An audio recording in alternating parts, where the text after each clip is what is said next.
How do you pass up the opportunity to spit blood in Joan Baez's face?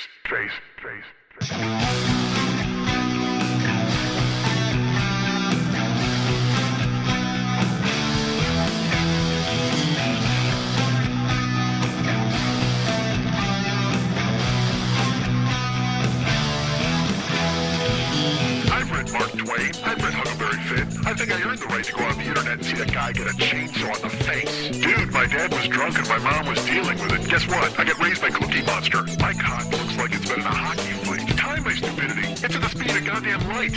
I got a buffalo blocks. Hey, what's happening? Mike Schmidt, 40-year-old boy podcast. Before we get this extravaganza underway, before we go ahead and run downhill with whatever the fuck I got to say to you guys, let me go ahead and reach out right now and say this. Charles Hosma, I don't know how you pronounce your name. If you're Brazilian, the J is silent. I know that, so you could be Charles Husma. Perhaps you're Charles Jousma. All I know is I like saying your name, Charles Jousma, and I'm going to say it over and over again here on this show. Hi, aren't you glad you wrote me a fucking email? I bet you are. Charles Jousma is our friend. Here's who Charles is. You know, every week I do this show, I start out, I'm like, hey, how you doing, folks? I'm good. Thanks for asking. How are you? And then I go, you didn't really ask, but I'm asking you. Hopefully you're well. It's become a crutch, if anything, and I do it all the time now. And I'm not a fan of it. I'm not fond of myself for falling into any sort of loop or repeating myself in any certain way. I mean, it's going to go right in the old bonfire, along with literally, which I used to say all the time in the beginning of the years of this show. I may still say it, but I know I said it a bunch before, as well as, I'm not going to lie to you folks, which is such a crutch that a listener, I think it was Tom Faust, perhaps. Faust! Went ahead and said, I've been listening to the 40-year-old boy for 11 years, and I can tell you this, he's not going to lie to me. He wrote that on Twitter. And you know what that did? It elicited crickets. Actually, it made crickets get Twitter accounts just so they could Twitter their chirps. That's what they wanted. They wanted to tweet their chirps at how much nobody cared about that line from our boy. But thanks for making fun of me on Twitter. I appreciate that very much, Tom Faust. So on the bonfire, we've got, how you doing, folks? I'm good. Thanks for asking. That's gone. Literally.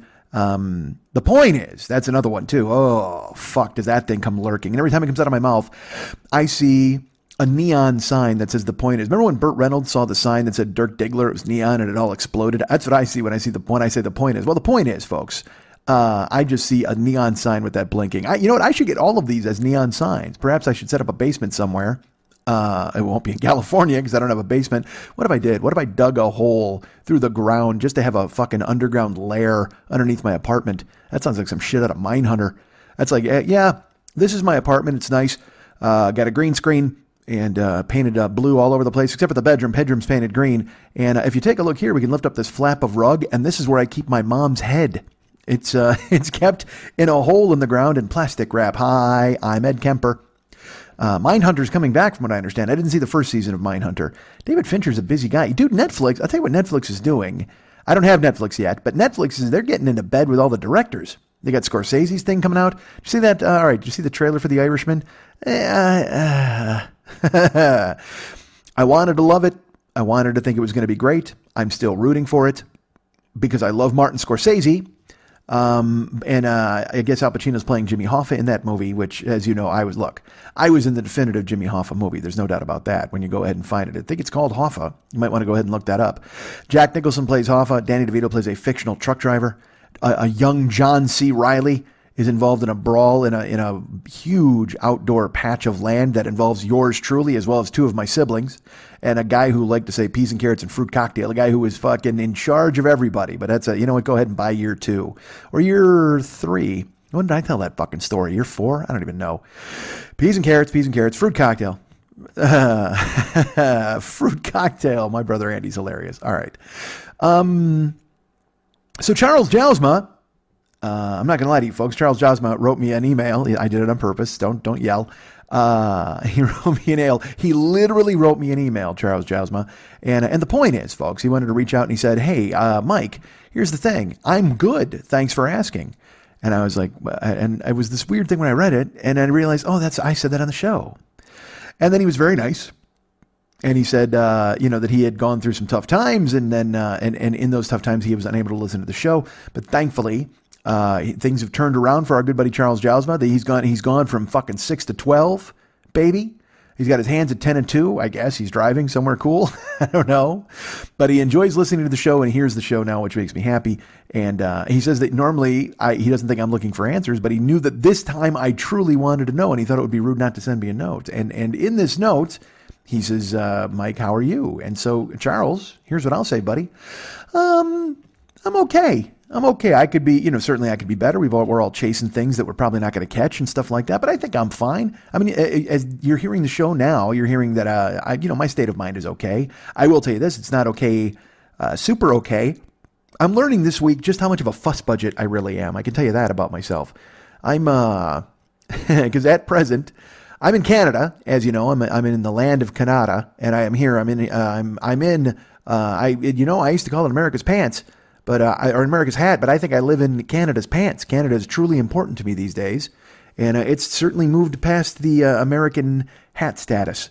So maybe it's could it be just America's, visor? I don't know if it's a visor. I don't want it to be a visor. Visors are for dicks.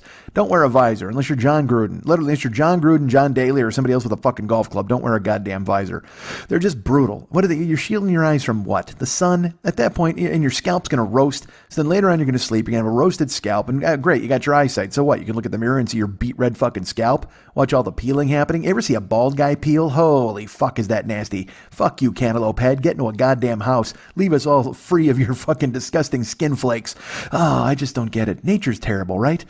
I watched a movie recently, and it was kind of like a war movie, kind of a documentary type of thing, and they kept showing people dying and falling into water. And in my brain, I'm like, you know what, man? That means, imagine now, like every body of water, there's death in it. There's death in every body of water, even in your bathtub. Somebody died in your bathtub. I'm saying it right now, unless you saw them build it. Somebody died in your bathtub, because that is the test. You know how they have crash tests? I'm sorry. I made myself laugh. I couldn't even get the idea out. I was so proud of myself. I was going to say, they have crash test dummies and they make them get smashed up over and over again in a car. Look, I know you don't think this is funny, and I understand, but for some reason it's striking me as the funniest thing I've ever thought of, because it just seems like a natural progression to go here. I said, people have been killed in your bathtub, and here's why.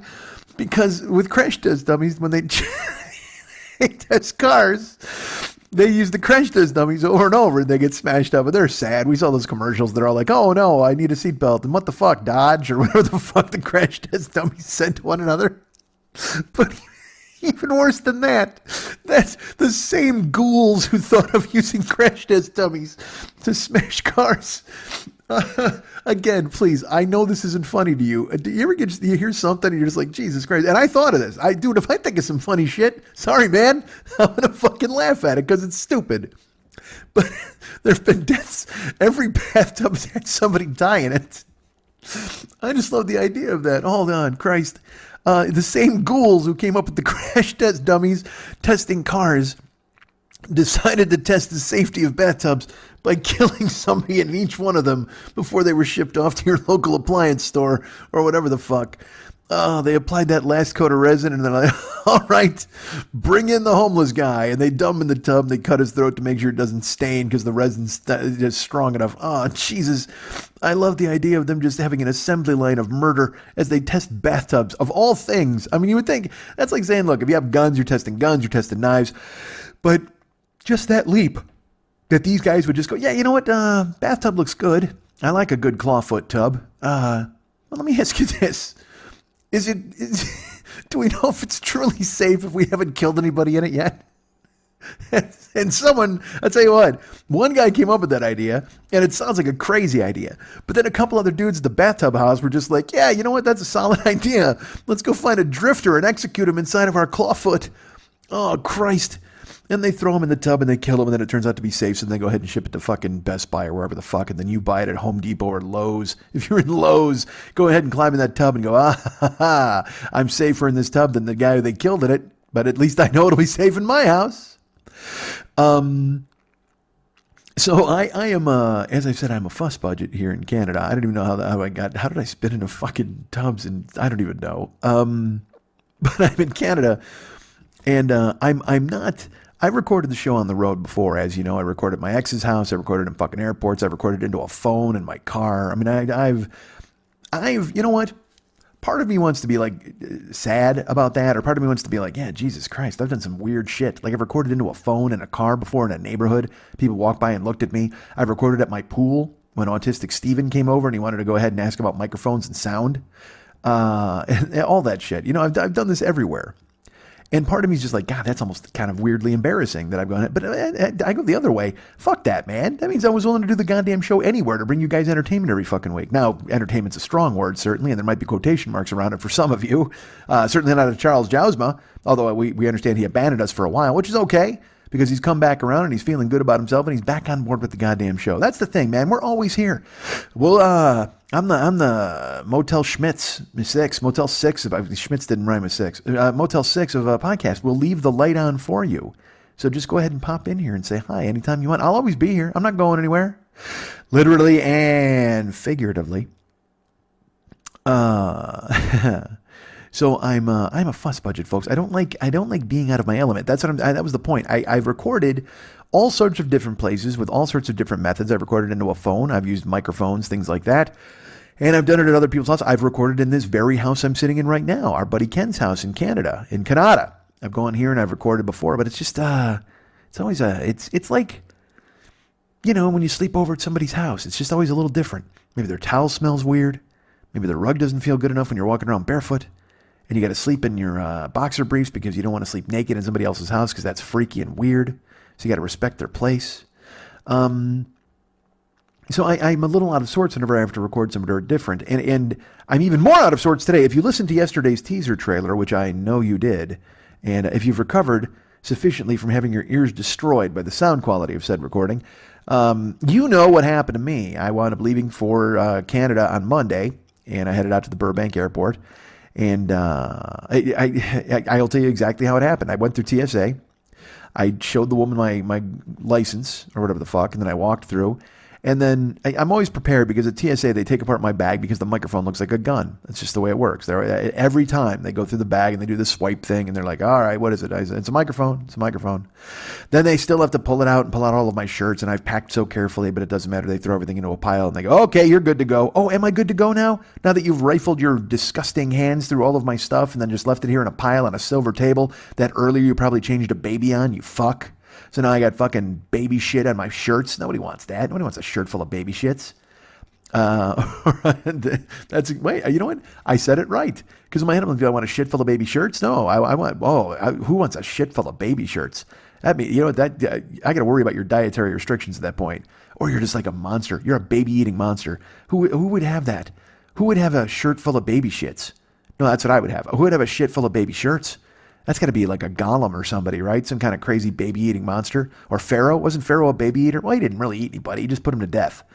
They went around and they painted like a red X on everybody's fucking door, and then the dudes showed up from Pharaoh's house, and they're like, ha-ha! And then they lance the baby, and they throw him in the fucking river, and then he floats around in a wire basket, and then there's the chick from the Munsters, and everybody's like, what? How is she in here, and why is she hot? And then Pharaoh's like, ho-ho, I'm bald. Oh, 10 Commandments. Why didn't I watch you this Easter? I think I have the DVD for that. I love it. Now, there's one scene where you can see Ann Russell's tits, like right through her fucking gauzy blouse, which is, you know, I'll tell you what, the 11th commandment is Ann Russell's got great tits. Oh, man, not bad at all. Certainly for back then. And you can see why she was Nefertiri, right? Nefertiri or Nefertiti? I think she was Nefertiri. She's the one who gets jealous because she wants to fucking rail Moses, and then Moses is like, ha, I can't do it, you're Pharaoh's girl, and she's like, well, then you're a slave, go break me a brick, and he's like, fuck it, I'll do it, and she's like, wait, no, fuck me, and he's like, no, I can't, I got bricks to break, remember you just ordered me to do this business, and then he found a bush that was on fire, and it wasn't hers, and she was even more jealous, and then she was so mad, and then she tried to get Pharaoh to kill him and kill all of his babies and all that kind of shit. Nah, see, the whole point is Nefertiri's the villain of the Bible because men wrote it. Nobody wants to make Pharaoh the villain. Nobody wants to make some guy a villain. Of course, some woman has to take it in the face because a guy is all fucking sensitive. And he's like, yeah. And he probably, you know what? That same dude is probably like the first incel. And he tried to ask out Nefertiri sometime for prom. And she's like, I would never date a guy like you. And he's like, all right, fuck this. We're writing the Bible. And in like 30 years, Ann Russell's going to play you in a movie. And she's going to have great tits. But everybody still know that you're the kind of the skank who ruined the Bible. And she's going to go, you're going to write a Bible, you're going to write a movie in 30 years? When are you writing a Bible? And he was like, leave me alone. And then he went and hid in his lair, and he wrote his fucking manifesto, and then he hid under the rug in my apartment with his mother's head in a plastic wrap. That's the eye of the only lair in town. All right, we just spun off the planet there on something, and I don't remember how. Oh, I'm in Canada. Hi, that's where I'm at. And so I get to the airport, and in TSA, I tell them it looks like a gun, and they pull out all my fucking clothes, and they rifle through, and then like leave all the stuff there. It's a drag. So my bags went through unmolested today. They came strolling through the fucking belt, and I'm like, oh, that's fucking gorgeous. How did they not even pull out my? Oh, fuck. Literally, that's what it was. I'm standing by the conveyor belt, and that's how it went in my brain.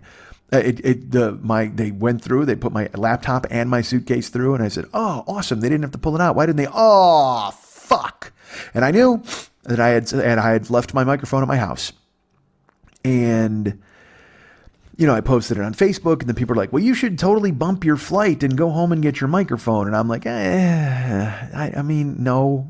Just because, granted, I was in Burbank, okay, but that would have meant like a $35 round trip Uber ride just to go get my microphone. And there was no guarantee that I would be able to bump the flight because I was flying from Burbank. Because here's why. If I'd have flown early in the morning, I could have absolutely gotten another flight, but I flew at like 3:15 in the afternoon. And we're looking at a 3-hour time difference where I'm flying. So that's that deal where you're going to get in super late anyway. So I flew in to Chicago, and then I had an hour layoff, hour and a half layover, I think. And then I had to head over to Buffalo. And I didn't get to Buffalo till fucking like 12:30. So, there weren't very many later flights that I could have taken. So I had to just kind of fucking whiff on it and hope there was something I could do in Canada. And I grabbed my bags, and then I posted it on Facebook. And then, this is awesome, my new friend Renee, who was a Maki's best friend, and she and I made her acquaintance during a very terrible time, certainly, but it was nice that Renee joined the Jokers. I don't know if she listens to the show or not. I know she said that Maki would make her listen to the show, which made me very happy. And so Renee posted, I posted it on Facebook. I'm just like, hey, yeah, guess what? I forgot my fucking microphone. This is brilliant. And then Renee said, what airport are you at? I'm in Burbank. And I wrote, so am I. Do you have a microphone I can use for a week? And she's like, haha. And then I looked at my phone, and then out of nowhere, Renee walks up to me right there in the Burbank airport. It was fucking cool.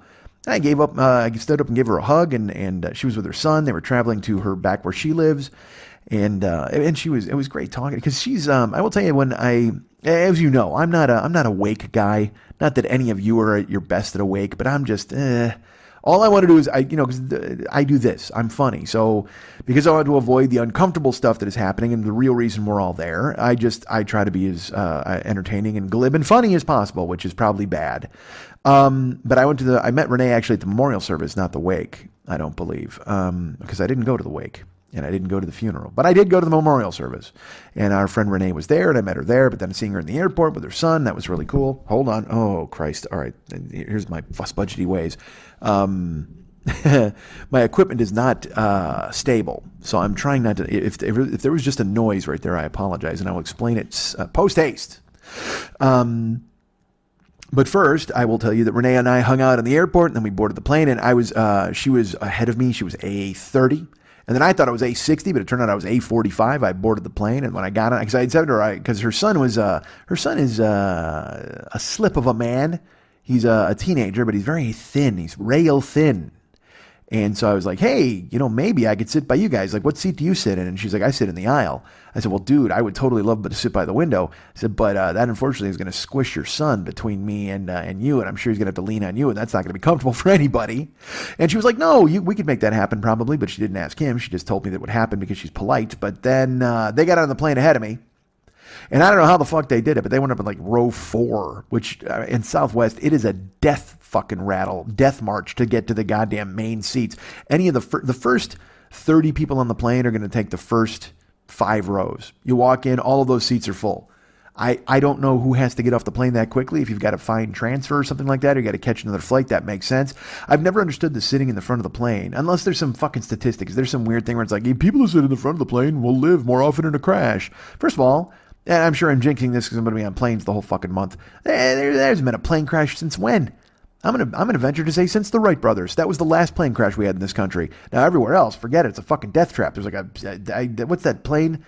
The 736, and they still keep trotting them out. Like they put some of them on the shelf, but then the rest of them they're like, well, this isn't such a bad plane. I'm like, okay. They're like, well, maybe it's not the 736. Maybe it was just those 2 736s or those 4 736s that crashed. I don't fucking know. But yeah, I think the Wright brothers was the last real plane crash we had in this country. So I don't sweat it. I don't worry about a plane crash. But even if I did worry about a plane crash, look, all right, I'm not telling you anything you don't know as human beings. This instinct people have to where like, well, the statistics say that if you sit in the front of the plane, you're going to survive a plane crash. Nope. No. The statistics say that nobody is surviving the plane crash. I'm sorry. You're going into the ground at 800 miles an hour. You're just the bug on the windshield, but from the inside, man. We're not fucking surviving this thing. And do you really want to survive a plane crash? Honestly, you're just covered in human soup and fucking bits of brain and bone. You're standing up and just like, oh, I made it. You grab your carry-on and what, mosey? I mean, that's going to fucking scar you forever.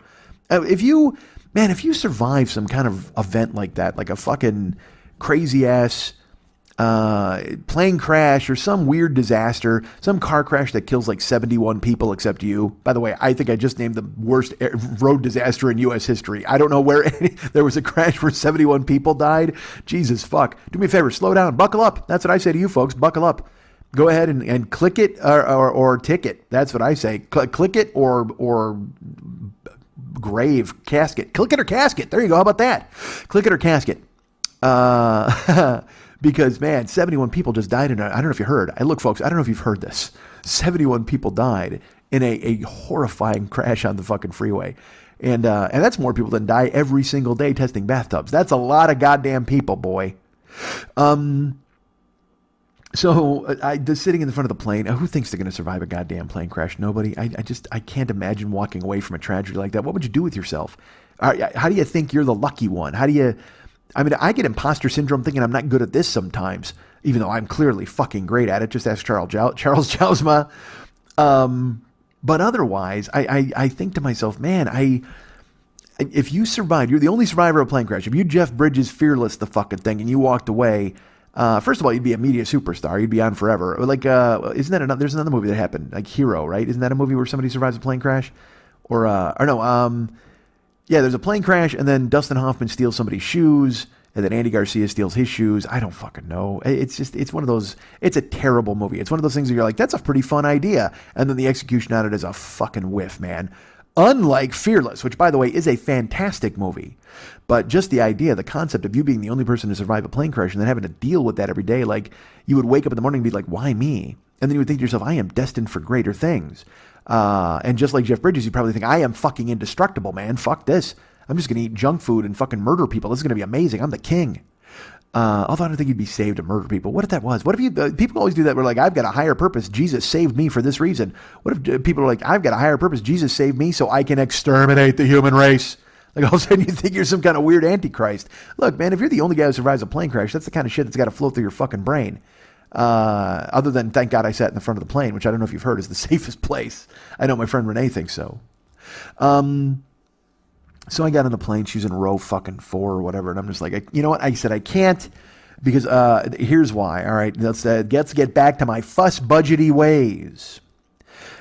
She sat on the right side of the plane, and she was in the aisle, and her young steed, or her young ward, let's go that, her ward, her son, he's in the middle seat. And I didn't want to squish that kid. I feel terrible about it. But also at the same time, because I will let me tell you this. When she was like, I'm the A30, I was like, oh, maybe I'll tag on and get on with you guys, and I'll sit by you. I said, because Ryan's a slight man, and I'll go ahead and have some more room. That'll be fantastic. And she's like, well, we can do that. And then, but then I said to her immediately, I was this thing where I'm like, hey, can I sit? Like, where do you like to sit? She said, the aisle. I said, oh, I can maybe sit by you guys. And then there was a beat, and I go, I will not talk to you the entire flight. And she just started laughing. And I go, I will put in earbuds. I'm not trying. She goes, oh yeah, when I get on a plane, I just watch a movie. She goes, I don't want to talk to anybody. I go, well, that's exactly me. I go to sleep. I put in my earbuds and I crash. Because I didn't want her to think that I was going to sit by her, then to chat her up. Hi, boy, look at this sky. I mean, there's plain small talk's the worst small talk of all time. Wow, pretzels. So fucking bad. So I wanted to let her know right away that if I sat by her, it wasn't going to be any sort of fucking extravaganza where I wanted to talk to her, she needed to entertain me or whatever the fuck. And I certainly wasn't going to bother her son. So I've stressed that. But then when I got on the plane, again, fuss budgety ways. She's sitting in row 4. And by row 4, I mean row 6. She's in the aisle seat. And then her faithful son is there in the middle seat. Why does he have to have an adjective every time I describe him? It's her son. He's a good kid. I guess good kid would also have an adjective in it. God damn it. Dozen hairnets. So I looked at their row, and while the window seat was available, check. On the right-hand side of the plane, check. You're going to laugh.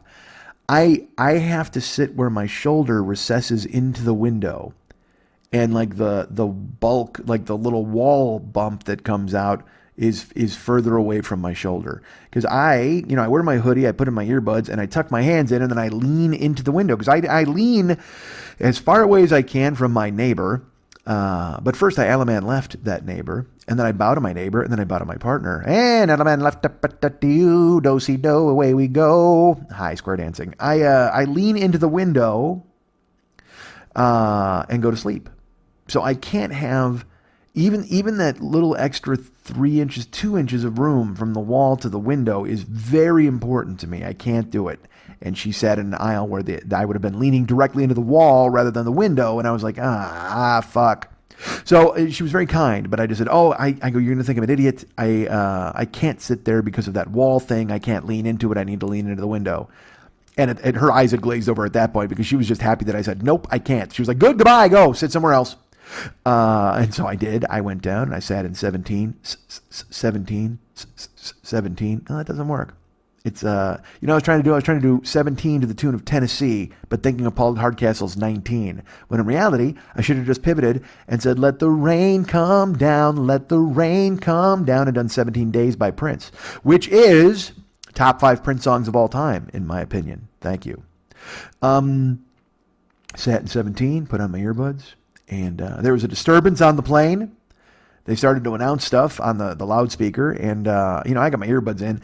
I never pay attention to that stuff. I mean, you got to look. There has to be a dude standing up throwing bombs, like really, like just throwing punches at people for me to get involved. I'm not an air marshal. So I figured they can all sort it out. If they needed me, they'd come get me. That's my point. And I will tell you this: when we took off, look, people are fantastic. Air travel is. It should be a miracle, but everybody treats it like a fucking bus now. So I go and I find my seat on 17, and it turns out there's a fucking soccer team? I don't know, varsity yell club? I don't fucking know what they were, but it was a whole group of kids with chaperones. And they get on the plane, and they're all together because they're wearing matching t-shirts. And they're all acting up and talking and like shoving each other and planes. And I'm like, oh, fuck this. Nobody wants this to happen now. But again, I don't mind because they're not going to sit by me. I'm going to put my earbuds in and go to sleep, and they're not going to bother me. But I will tell you this, we take off, and I had nobody sitting next to me in the middle seat. However, in the aisle seat was one of the kids who was from the camp or whatever the fuck. So he's there in his chair, and he immediately brings out his Kindle or fucking whatever he's got, an iPad, a fucking something to keep him busy. Thankfully, get these kids some activities so they don't bother the rest of the passengers. Well, that lasted until they got in the air. And then the second these kids got in the air, They treated the plane like it was the clubhouse in Dazed and Confused. There was a foosball table all of a sudden. I don't know where it came from. Wooderson showed up and asked somebody to go buy beer, and he did. I don't know where he got it from, the cockpit, the captain. But these kids walked around as if they were, it was like they were at a party. Like they were just completely nonchalant. None of them fastened their seatbelts. There's a sign, damn it. There's a goddamn sign.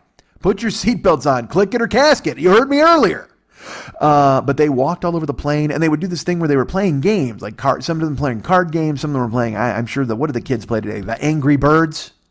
I think they were looking for Pokemon on the plane. Somebody caught a fucking Sneezilla. I don't know what they're called, but they treated the whole fucking plane like a rumpus room. It's like, what the fuck, man? Just grab and they had chaperones. And even the chaperones would just walk around and ask them, the kids, if they were okay. Nobody said, hey, get in your fucking seats, man. There's an airplane. And there's other people who paid to be on this goddamn thing. Not that they didn't pay. I'm sure they're not flying them free. What if they were?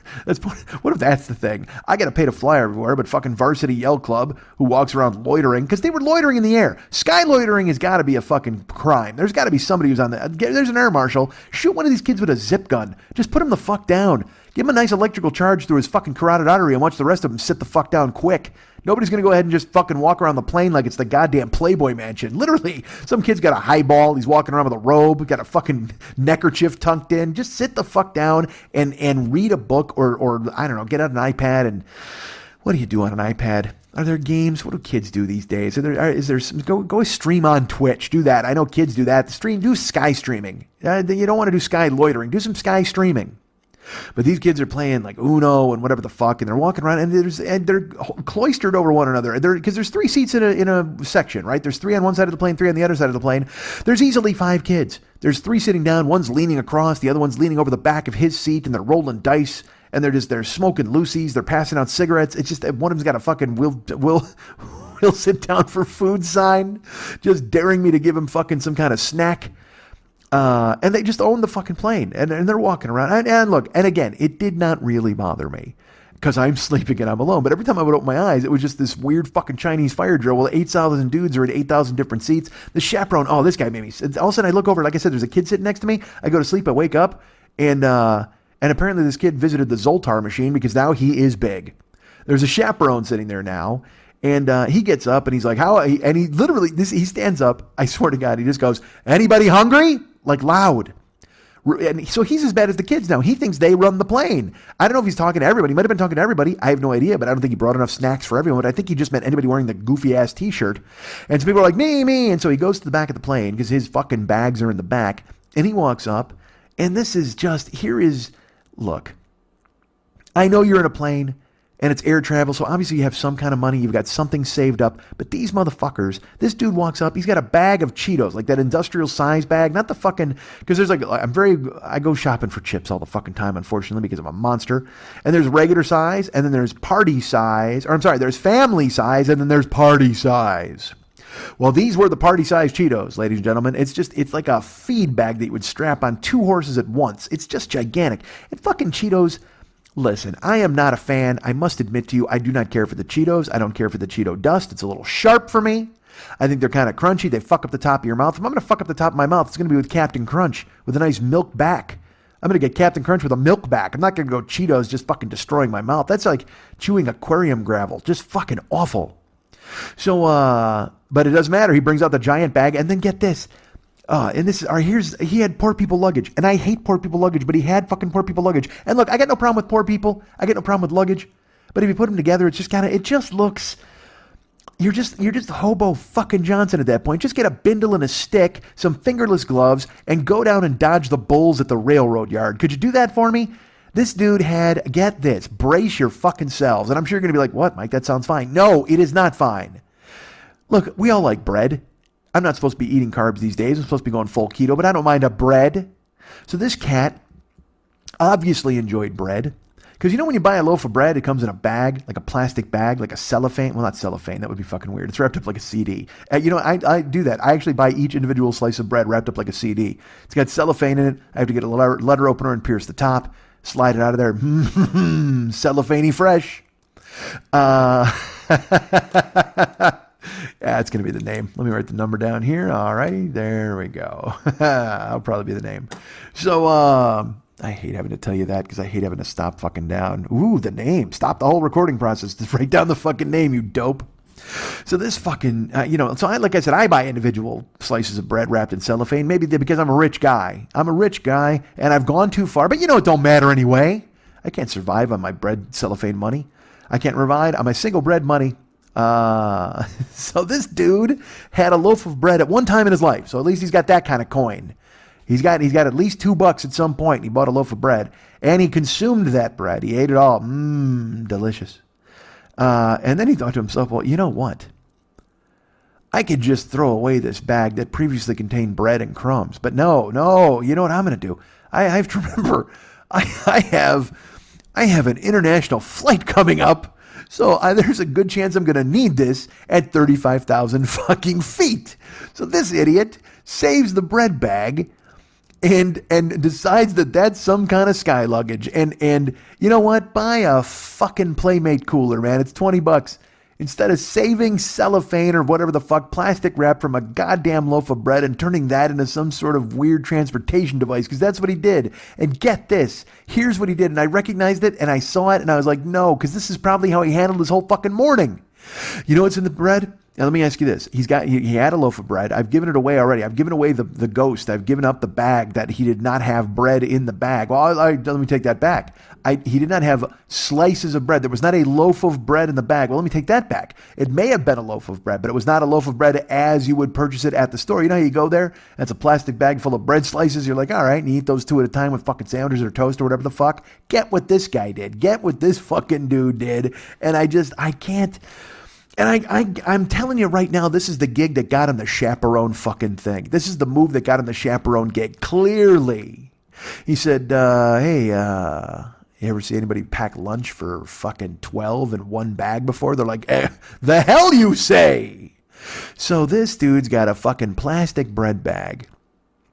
And in the plastic bread bag are individually wrapped, and brace yourselves for this fucking jail story, fucking bologna sandwiches. And I got to tell you, as a guy who does not stand for bologna, it's true, I won't stand for bologna. I winced when I saw it because it was such... Look, I know you're on a plane. That means you had $200 at one point in your life. But this is such a poor people move to make. This is tearing open the toothpaste tube to use your brush to scoop up the last squeeze because it won't come out of the top type of poverty, man. It was filled with bologna sandwiches. When I say bologna, look, when I make a cold cut sandwich now, first of all, I get a nice turkey. I get a maple honey, perhaps a cracked pepper. I make a turkey. This is how I handle my business. I like turkey. I like a cold ham. You know, I don't like a hot ham, but I like a cold ham. I'll get I don't often get a roast beef. I find it dry.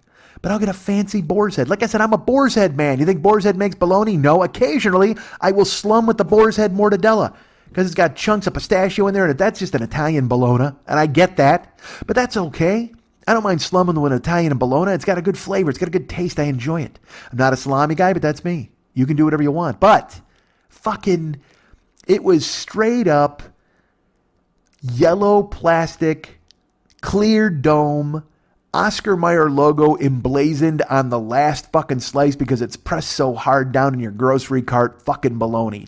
And not even the beef. You know what? This motherfucker, I'm sure, didn't even spring for the beef bologna. He just went for fucking bologna. He's like, no, yeah, you want the beef? It's a little bit more nutritious. Fuck these kids. I already had to pay for their airfare. Baloney it is. And it was white bread. That's even worse. Dude, all he's trying to do at that point, if you make white bread bologna sandwiches, as I said, you're getting these kids commissioned and getting them comfortable with their jail future. Obviously, they're all going to wind up in Gen Pop as they roam around this plane and wreak havoc on every adult who afforded a plane ticket.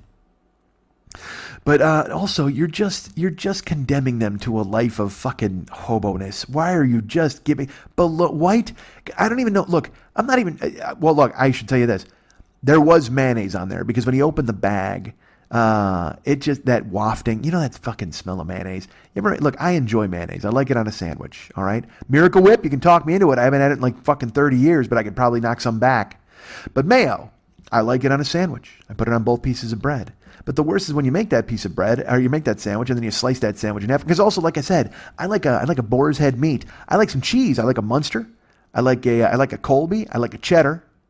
I also, get this, I like a tomato on my sandwich. I like a little onion, perhaps. I'll go with lettuce. If I feel like getting a whole head of lettuce, I'll do it. But I go cheese, I go tomato, you get a little onion on there, maybe a little salt and pepper, bing bing, a little fucking tagarashi if you want a little Japanese smash. You want to do something like that, you get that everything with the bagel seasoning on there, you liven it up, you put a little spice, a little fastball on your sandwich. This motherfucker, he's just making the kind of sandwich you get when you donate blood. You ever get that? You go there, you donate blood, you get 2 cookies, a little thing of orange juice, and possibly a jail bologna sandwich. That's what he had. Jail bologna sandwich. I've been to jail. This is what they fucking serve you. One time I had Carl's Jr., and then later in the day they brought a bologna, I was going to say bologna, and my mouth got stuck. Bologna sandwich on white bread with 1 sluice of mayo and 1 little swipe. But when you make that sandwich at your house and you slice the sandwich in half and then you go wash the knife, you'll have that kind of that, you know that smell? Mayonnaise has that smell. It's very tangy smelling. There's no mistaking the scent of mayonnaise. And when he opened up this poor people luggage to reach in and fish out his poor people fucking jail sandwiches. That smell of mayonnaise wafted through the fucking cabin. And that's just, dude, there's more people here. Nobody wants to smell the kid's future. Just go ahead and lock up these jail sandwiches, man. We already know what's going to happen to these kids. But he had a stack. He had a stack of fucking... So I guarantee you that morning he bought a loaf of fucking shitty-ass Kroger fucking store brand white bread. He opened it up. He took the mayo out. He probably didn't even get the Hellmann's. You got to go Hellmann's. By me, you go Best Foods because it's Hellmann's on the West Coast. Which, by the way, I'm not sure I care for a mayonnaise with an alias, but I'll go ahead and do it. Why not? It's tasty enough. You can get away with having a fake name. Why does my mayonnaise need a disguise? I don't understand it. When I grew up, it's Hellmann's. I go out west. I'm like, where's the Hellmann's? Well, would you be interested in this Best Foods? No, I don't think I want fucking Hellmann's. Take a look at the color of the jar. I don't, what? It sort of looks like Hellmann's. Well, what's the color? I didn't look at the lid. What says Best Foods? Look on the back. Look on the back. All right. Known as Hellmann's mayonnaise east of the Rockies. What terrible crime did Hellmann's commit that they can't find themselves on the West Coast? I'm very disappointed in my mayonnaise. I did not realize I was eating mayonnaise, the mayonnaise of scofflaws in the Midwest. And then the further west I got, I was going to have to go ahead and have... Look, I don't want to participate in you dodging the law, Hellmann's. Go ahead and come clean. As delicious as I find your product to be, I will not, I repeat, will not hide you in the crawl space, the lair that I have in my bedroom, because I am not about to get mayonnaise on my mom's severed head. So fucking, this dude, I guarantee you, he had like, you ever have like Kraft mayonnaise or any of that bullshit? Because you got to go Hellmann's or Best Foods. Again, and they're the same thing, but like I said, it's just, Best Foods is just Hellmann's with a fake mustache on, man. It's Best Foods, Hellmann's is just, they disguised themselves as Best Foods for Halloween, and they said, we enjoy this. We'll stay this way west of the Rockies, which is fucking, just, if you have to have a directional on your mayonnaise label, you've given me too much to think about at that point. Haha, did you know that we are Hellmann's east of the Rockies, and we are Best Foods west of the Rockies, but we are known as Jupiter sauce in space. Oh, north of Earth, we are Jupiter sauce. Well, get me a moon rock spoon. I'm going to gag on that shit as I take a trip out to fucking Mars or Saturn. Oh, dudes. All right. I don't need, the fact that my mayonnaise needs an alias does disturb me. Now that I say it out loud, I've thought about it, certainly. I've weighed it in my brain, but now that I've discussed it at length, and oh boy, is this at length. I have to say I'm uncomfortable with my mayonnaise needing to add some subterfuge to sneak its way across the Rocky Mountains, which, by the way, I picture the Hellmann's family. They were with the Donner Party. Maybe that's what happened. Maybe the Donner Party the Hellmann's family is accompanying the Donner Party through the Rocky Mountains, and then a terrible frost. And the Hellmann's family's like, we're down to the last strokes of our mayonnaise. What could we eat it with? And they fucking kill the Donner Party, and they eat the fuck out of them with some Hellmann's mayonnaise. And everybody's like, fuck, we got to figure out a way to cover this up. Well, people are going to know it's us as we leave these Hellmann's jars behind. Well, you know what? We need to figure out a different name if we finally cross the Rockies. All right, you're Best Foods. What? Yeah, you're the Best Foods family now. All right, fine with me. I did not know that Hellmann's mayonnaise was complicit in the murder and cannibalistic ritualistic eating of the fucking Donner Party. But look what you learn. Here's what you learn on podcasts, folks. Here's what you learn on my goddamn show. Every bathtub is tested with a death. The Hellmann's Party killed the Donner Party and then changed their name to Best Foods so they could make it in the fucking west of the Rockies. And Hellmann's mayonnaise in space is known as Jupiter sauce. All right. These are all facts, folks. Don't argue with me. So this guy's got the fucking bag, and it's just filled to bursting with jail. And he fucking opens it up, and he's like, who wants a sandwich? And everybody's like, me.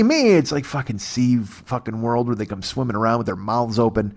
So he's passing out bologna sandwiches. And then when he sits down, I get to see, because he kept one for himself, which, by the way, bad chaperone. Feed the kids, you fuck. But he sits down, and someone gives him the Cheetos. They've already devoured half the fucking bag. So he's next to me. Now I got Cheeto dust I'm inhaling. So now I got fucking Cheeto lung from fucking breathing that shit in. Because, you know why? Because I'm breathing through my mouth, so I don't have to smell the fucking Donner Party death mayonnaise. And he opens up, he takes out his lonely bologna sandwich, and he couldn't have looked more sad. and it was also 2 pieces of white bread, and it looked like 1 piece of bologna, and then I could smell the mayonnaise, and I just, oh my Christ, this whole thing smells like goddamn sadness. You know what this all smells like? This smells like mom and dad don't get along anymore. These poor kids. So I guess I should give them some fucking hope as they're going off to Yell Club, because maybe they'll get a Yell fucking scholarship and they'll go yell in college, and they'll get out of college and they'll yell professionally. And then you got a podcast. That's all it takes. Although granted, I've gotten this job without a Yell scholarship, but there's still time. I'm still a young man, youngish. And none of that is true. So I get in the plane, and these fucking kids are loitering all over the goddamn place. And then it turns out there's a disturbance on the plane, like I said. And I figure one of the kids did something dumb, or they dropped Cheetos on somebody's head, or I don't know. But I hear them announcing, and it looks grave, because there's the waitress is on the fucking phone, and she's talking to everybody, and she's like, blah, blah, blah, blah, blah. I don't know what it is, but she's flanked by the other waitresses. So now I'm like, hold on, if they're giving a united front, some shit must have gone down. And so I pull out my earbud just in time to hear her go, thank you. And she fucking hangs up the phone. And I'm like, oh man, what did I miss? But nobody was being tackled, so I figured it was okay. And then I smelled something. I'm like, all right, mayonnaise is gone. What is this fucking smell?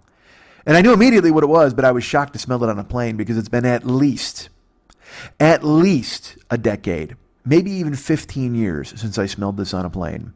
But sure enough, I breathed in, and it was very clearly cigarette smoke. And I mean, we're midway through the flight, so it's not like, because look, if somebody came in stinking of fucking butts, that happens. You know what I mean? Because some guy will be like, holy shit, I'm going to be in the air for 2 hours. I better smoke an entire pack at once. And they fucking ruin their lives, their hair, their fucking coats, whatever the fuck, their lungs. That's it. Because you see that. You ever see that at the fucking airport? Some dude out working on 2 heaters at a time because he can't get on the fucking plane and control himself because he's a fucking infant. So sure enough, I smelled cigarette smoke, and I was like, what the fuck? And I'm sorry, my chair just made a noise, and I only remarked on it because I thought you might have heard it, and I don't want you to think weird things about me. That came out of my lungs, that weird squeaky noise. So fucking cigarette smoke. And I look around, and then nobody's lit up, which is fine. So I just go back to sleep. And it dissipates. And we hit the ground in Chicago. Renee's off to her plane. I should say this. I didn't really remember Renee. I was just getting my stuff together because I knew I had to catch my connecting flight at Midway. And I was very nice. I let people out if they have their bags, because that's how I do it. I don't stand up right away when the fucking plane lands. I don't sit there and wait for people, and I don't cut in front of people, because I'm a grown-up. So I deboard the plane. Is that what I did? I left the plane, actually. I got off the plane. And I'm walking through Midway, and I'm looking for the board so I can find out where my Buffalo flight is and where the connecting flight is. And then I put my bag down. I'm trying to put my earbuds away, and I'm doing this. And then Renee comes up to me. She's like, hey, you. And I go, oh, hey. I'm like, oh, I forgot you were here. And I gave her a hug again. And I said, where's your connecting flight? She goes, we're in B6. And I go, I can't find the boards to tell me where my flight is. She goes, oh, I think the boards are out here. Just follow me. And I said, okay. And her son was very nice. And then we walked out, and she goes, did you see that guy? And I go, what are you talking about? And she said, that guy smoked on the plane. I said, oh, no. I said, is that what the disturbance was about? And she goes, yes. And she was sitting right by him. And apparently this dude, he got in the bathroom, and they smelled smoke coming out of the bathroom, and they knocked on the door, and he got out, and they said, sir, you can't smoke on a plane. He goes, I didn't smoke. And they're like, sir, we can smell smoke. There's smoke coming out of the door. We can see it. And he's like, I don't know what you're talking about. I didn't smoke. And he walks over, and they found him to a seat, and he sits down there like, well, where is the cigarette butt? Can you at least tell us? Because there are chemicals involved in the bathroom. And I don't know if this is bullshit or not, but they're like, there's chemicals involved. This could be dangerous. That's why there is no smoking. It's a hazard on the plane. And I guess he just was like, I didn't smoke. I don't know what you're talking about. There's no guy. And he just smoked and lied about it. Just completely lied. And then that's when they made the announcement to not smoke or vape on the plane, which, that's happening a lot now. Hold on. My microphone fell again. When I went to see Tarantino, I've seen the movie 3 times, and did I mention this? That they announced they had the ArcLight person come out and do their fucking song and dance, and they had to announce, please don't smoke